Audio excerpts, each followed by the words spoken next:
So, being in Middle East, specifically here in Dubai, dapat tikman natin yung mga pagkain nila dito, tama ba?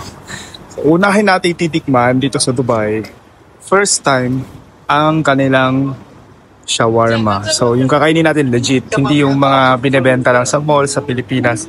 So, tingnan natin yung difference ng shawarma dito sa Dubai at saka yung shawarma doon sa Pilipinas, pagko-compare natin. Yung napili natin puntahan, kasi sabi nila masarap daw yung shawarma dito sa Abu Bakr Al-Siddiq Station. Sa baba lang niya, exit number 2. Ay,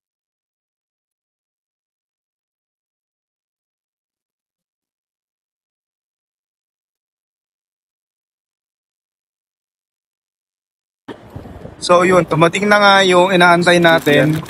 Tignan mo lang. Di ba nangin nila beef dito sa Pilipinas? This what's the kebab shawarma. Ito. And we're down to our last bite.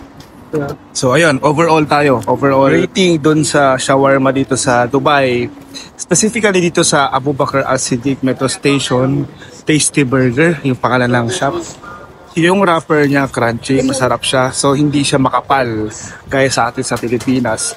Tapos yung feelings niya, may feelings siya. Yung feelings niya, hindi siya maalat, hindi siya sobra sa lasa. Alam mo yung pag chef ka, yung lasa sakto lang.